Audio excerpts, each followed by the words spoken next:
ಶಾರದಾ ಶಾರದಾಂ ಭೋಜವದನಾ ವದನಾಂಬುಜೇ ಸರ್ವದಾ ಸರ್ವದಾಸ್ಮಾಕಂ ಸನ್ನಿಧಿಂ ಸನ್ನಿಧಿಂ ಕ್ರಿಯಾತ್. ಸಮಸ್ತ ವೀಕ್ಷಕರಿಗೂ ಜೂನ್ ತಿಂಗಳ ಮಿಥುನ ರಾಶಿಯ ಮಾಸ ಭವಿಷ್ಯದ ಕಾರ್ಯಕ್ರಮಕ್ಕೆ ಸುಸ್ವಾಗತ. ನಾವು ಮೊದಲಿಗೆ ಈ ಮಾಸದಲ್ಲಿ ನಡೆಯುವಂತಹ ಗ್ರಹಗಳ ಬದಲಾವಣೆಗಳ ಬಗ್ಗೆ ತಿಳಿದುಕೊಳ್ಳೋಣ. ಈ ತಿಂಗಳ 6ನೇ ತಾರೀಕಿನಂದು ಕುಜಗ್ರಹ ಸಿಂಹ ರಾಶಿಗೆ, ಬುಧಗ್ರಹ ಈ ತಿಂಗಳ 6ನೇ ತಾರೀಕಿನಂದು ಮಿಥುನ ರಾಶಿಗೆ, 22ನೇ ತಾರೀಕಿನಂದು ಕಟಕ ರಾಶಿಗೆ, ರವಿಗ್ರಹ 15ನೇ ತಾರೀಕಿನಂದು ಮಿಥುನ ರಾಶಿಗೆ, ಶುಕ್ರಗ್ರಹ 29ನೇ ತಾರೀಕಿನಂದು ವೃಷಭ ರಾಶಿಗೆ ಪ್ರವೇಶವನ್ನು ಮಾಡ್ತಾ ಇರುವಂಥದ್ದು. ಇದಿಷ್ಟು ಕೂಡ ಈ ಮಾಸದಲ್ಲಿ ನಡೆಯುವಂತಹ ಪ್ರಮುಖವಾದ ಗ್ರಹಗಳ ಬದಲಾವಣೆ. ನಾವೀಗ ಇದನ್ನೆಲ್ಲ ಆಧರಿಸಿ ಈ ಮಾಸದಲ್ಲಿ ಮಿಥುನ ರಾಶಿಯವರಿಗೆ ಯಾವ ರೀತಿಯಾದಂತಹ ಫಲ ಪ್ರಾಪ್ತಿಯಾಗಲಿದೆ ಅಂತ ಹೇಳಿ ಒಂದೊಂದಾಗಿ ನೋಡ್ತಾ ಹೋಗೋಣ. ಮುಖ್ಯವಾಗಿ ನಿಮಗೆ ಈ ಮಾಸದಲ್ಲಿ ಶುಕ್ರಗ್ರಹ ಏಕಾದಶ ಭಾವ ಅಂದರೆ ಲಾಭ ಸ್ಥಾನದಲ್ಲಿ ಸ್ಥಿತವಾಗಿರುವಂಥದ್ದು. ಈ ಶುಕ್ರಗ್ರಹದಿಂದ ನಿಮಗೆ ಅನೇಕ ವಿಧವಾಗಿ ಅಭಿವೃದ್ಧಿ ಅನ್ನುವಂಥದ್ದು ಉಂಟಾಗುತ್ತೆ. ಏನೇನಾಗುತ್ತೆ ಅಂತ ಹೇಳಿ ಒಂದೊಂದಾಗಿ ನೋಡ್ತಾ ಹೋಗೋಣ. ಮೊದಲನೇದಾಗಿ ವಾಹನಗಳಿಗೆ ಸಂಬಂಧಪಟ್ಟಿರುವಂತಹ ವಿಚಾರದಲ್ಲಿ ನಿಮಗೆ ಒಂದಷ್ಟು ಲಾಭ ಅಂತ ಹೇಳುವಂಥದ್ದು ಉಂಟಾಗುತ್ತೆ.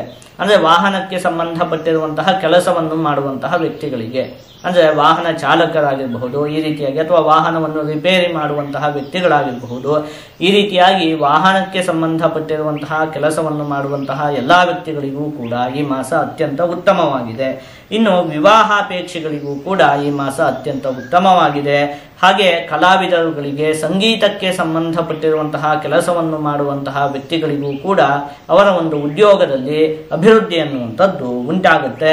ಜೊತೆಗೆ ವ್ಯಾಪಾರವನ್ನು ಮಾಡುವಂತಹ ವ್ಯಕ್ತಿಗಳಿಗೆ, ಆಹಾರೋದ್ಯಮವನ್ನು ನಡೆಸುವಂತಹ ವ್ಯಕ್ತಿಗಳಿಗೆ, ಅಂದರೆ ಈ ಹೋಟೆಲ್ ಈ ರೀತಿಯಾಗಿ ಆಹಾರಕ್ಕೆ ಸಂಬಂಧಪಟ್ಟಿರುವಂತಹ ಕೆಲಸವನ್ನು ಮಾಡುವಂತಹ ವ್ಯಕ್ತಿಗಳಿಗೂ ಕೂಡ ಈ ಮಾಸ ಅತ್ಯಂತ ಉತ್ತಮವಾಗಿದೆ, ಅಭಿವೃದ್ಧಿ ಅನ್ನುವಂಥದ್ದು ಉಂಟಾಗುತ್ತೆ.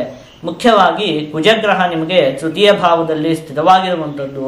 ಆ ಸಂದರ್ಭದಲ್ಲಿ ವಿಜಯನ್ ಧನಮಾರೋಗ್ಯಂ ಇಷ್ಟಸಿದ್ಧಿ ಸುಭೋಜನಂ ವಸ್ತ್ರಲಾಭಾದಿ ಸನ್ಮಾನಂ ತೃತೀಯ ಸ್ಥಾನಗೆ ಕುಜೆ ಅಂತ ಹೇಳಿರುವಂಥದ್ದು. ವಿಜಯ, ನೀವು ಕೈ ಹಾಕಿದಂತಹ ಎಲ್ಲ ಕೆಲಸ ಕಾರ್ಯಗಳಲ್ಲೂ ಕೂಡ ವಿಜಯ ಅಂತ ಹೇಳುವಂಥದ್ದು ಈ ಮಾಸದಲ್ಲಿ ಪ್ರಾಪ್ತಿಯಾಗುತ್ತೆ. ಹಾಗೆ ಹಣಕಾಸಿಗೆ ಸಂಬಂಧಪಟ್ಟಿರುವಂತಹ ವಿಚಾರದಲ್ಲಿಯೂ ಕೂಡ ಒಂದಷ್ಟು ಅಭಿವೃದ್ಧಿ ಎನ್ನುವಂಥದ್ದು ಉಂಟಾಗುತ್ತೆ. ಇಷ್ಟಸಿದ್ಧಿ, ಮುಖ್ಯವಾಗಿ ನಿಮ್ಮ ಒಂದಷ್ಟು ಕನಸುಗಳು ಈ ಮಾಸದಲ್ಲಿ ನನಸಾಗುತ್ತೆ. ನೀವು ಬಯಸುತ್ತಿದ್ದಂತಹ ಕೆಲವೊಂದಷ್ಟು ವಿಷಯಗಳಲ್ಲಿ ನಿಮಗೆ ವಿಜಯ ಅಂತ ಹೇಳುವಂಥದ್ದು ಪ್ರಾಪ್ತಿಯಾಗುತ್ತೆ. ನಿಮ್ಮ ಒಂದಷ್ಟು ಕನಸುಗಳು ಈ ಮಾಸದಲ್ಲಿ ನನಸಾಗುತ್ತೆ ಅಂತ ಹೇಳಬಹುದು. ಇನ್ನು ಅನೇಕ ವಿಚಾರಗಳಲ್ಲಿ ನಿಮಗೆ ಲಾಭ ಅಂತ ಹೇಳುವಂಥದ್ದು ಉಂಟಾಗುತ್ತೆ. ಇನ್ನು ಕುಜಗ್ರಹ ಮತ್ತು ಕೇತುಗ್ರಹ ನಿಮಗೆ ತೃತೀಯ ಭಾವದಲ್ಲಿ ಸ್ಥಿತವಾಗಿರುವುದರಿಂದಾಗಿ ಈ ಮಾಸದಲ್ಲಿ ನಿಮಗೆ ಒಂದಷ್ಟು ಒಡ ಹುಟ್ಟಿದವರ ಸಹಕಾರ ಅಂತ ಹೇಳುವಂಥದ್ದು ಪ್ರಾಪ್ತಿಯಾಗುತ್ತೆ. ಅಂದರೆ ನಿಮ್ಮ ಅಣ್ಣ ತಮ್ಮ, ಅಕ್ಕ ತಂಗಿ ಇವರುಗಳ ಒಂದು ಸಹಕಾರ ಅಂತ ಹೇಳುವಂಥದ್ದು ಪ್ರಾಪ್ತಿಯಾಗುತ್ತೆ. ಇನ್ನು ಒಂದಷ್ಟು ಪ್ರವಾಸವನ್ನು ಮಾಡುವಂತಹ ಯೋಗ ನಿಮಗೆ ಈ ಮಾಸದಲ್ಲಿ ಇದೆ. ಒಂದಷ್ಟು ತೀರ್ಥಕ್ಷೇತ್ರಗಳಿಗೆ ಹೋಗುವಂಥದ್ದು ಇರಬಹುದು. ಈ ರೀತಿಯಾಗಿ ಒಂದಷ್ಟು ಪ್ರವಾಸವನ್ನು ಮಾಡುವಂತಹ ಯೋಗ ಅನ್ನುವಂಥದ್ದು ನಿಮಗೆ ಈ ಮಾಸದಲ್ಲಿ ಇದೆ. ಇದಿಷ್ಟು ಕೂಡ ನಿಮಗೆ ಈ ಮಾಸದಲ್ಲಿ ಪ್ರಾಪ್ತಿಯಾಗುವಂತಹ ಅತ್ಯಂತ ಉತ್ತಮವಾದ ಫಲಗಳು. ನೀವು ಈ ಮಾಸದಲ್ಲಿ ಒಂದೆರಡು ವಿಚಾರದಲ್ಲಿ ಒಂದು ಸ್ವಲ್ಪ ಜೋಪಾನವಾಗಿರ್ಬೇಕಾಗತ್ತೆ. ಅದೇನು ಅಂತ ಹೇಳಿ ನೋಡ್ತಾ ಹೋಗೋಣ. ಮೊದಲನೇದಾಗಿ ರವಿಗ್ರಹ ನಿಮ್ಮ ರಾಶಿಯಲ್ಲೇ ಸ್ಥಿತವಾಗಿರೋದ್ರಿಂದಾಗಿ ಜನ್ಮನ್ಯ ಆಯಾಸದೋಲ್ಕಃ ಅಂತ ಹೇಳಿರುವಂಥದ್ದು. ಹಾಗಾಗಿ ಈ ಮಾಸದಲ್ಲಿ ನಿಮಗೆ ಒಂದು ಸ್ವಲ್ಪ ಆಯಾಸ ಅಂತ ಹೇಳುವಂಥದ್ದು ಕಾಡುತ್ತೆ. ಅಂದರೆ ಯಾವುದೇ ಕೆಲಸ ಮಾಡೋದಕ್ಕೆ ಹೋದ್ರೂ ಕೂಡ ಒಂದು ಸ್ವಲ್ಪ ಸುಸ್ತಾಗ್ಬಿಡುವಂಥದ್ದು ಬೇಗ. ಈ ರೀತಿಯಾಗಿ ಒಂದು ಸ್ವಲ್ಪ ಆಯಾಸ ಅಂತ ಹೇಳುವಂಥದ್ದು ಕಾಡುವುದಕ್ಕೆ ಅವಕಾಶ ಇರುತ್ತೆ.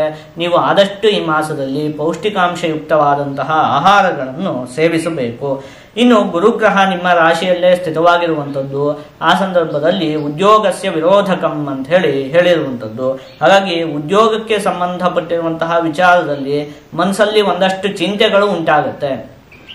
ಮಾಡ್ತಿರುವಂತಹ ಉದ್ಯೋಗ, ಈ ಉದ್ಯೋಗ ಯಾರಿಗೆ ಬೇಕಪ್ಪ, ಇದರಲ್ಲಿ ಇಷ್ಟೆಲ್ಲ ಸಮಸ್ಯೆ ಆಗ್ತಿದೆಯಲ್ಲ, ಈ ಉದ್ಯೋಗ ಬಿಟ್ಬಿಡೋಣ ಅಂತೆಲ್ಲ ಅನ್ಸೋದಕ್ಕೆ ಶುರುವಾಗುತ್ತೆ. ಉದ್ಯೋಗದ ವಿಚಾರದಲ್ಲಿ ಏನೇನೋ ಚಿಂತೆಗಳು ಮನಸ್ಸಿಗೆ ಕಾಡುವುದಕ್ಕೆ ಶುರುವಾಗುತ್ತೆ. ಆದರೆ ನೀವು ಈ ಮಾಸದಲ್ಲಿ ಏನು ಕೂಡ ನಿರ್ಧಾರವನ್ನು ತೆಗೆದುಕೊಳ್ಳುವಂಥದ್ದು ಬೇಡ. ಏನು ಉದ್ಯೋಗ ಮಾಡ್ತಾ ಇದ್ದೀರೋ ಅದನ್ನು ಹಾಗೆ ಮುಂದುವರಿಸ್ಕೊಂಡು ಹೋಗಿ, ಆಯ್ತಾ. ಆ ರೀತಿಯಾಗಿ ಮನಸ್ಸಿಗೆ 5-5 ನಿಮಿಷಕ್ಕೂ ಉದ್ಯೋಗದ ವಿಚಾರದಲ್ಲಿ ಏನೇನೋ ಅನ್ನಿಸ್ತಾ ಇರುತ್ತೆ. ಆದರೆ ಏನು ಕೂಡ ನಿರ್ಧಾರವನ್ನು ತೆಗೆದುಕೊಳ್ಳುವಂಥದ್ದು ಬೇಡ. ಇದಿಷ್ಟು ಕೂಡ ನಿಮಗೆ ಈ ಮಾಸದಲ್ಲಿ ಪ್ರಾಪ್ತಿಯಾಗುವಂತಹ ಫಲಗಳು.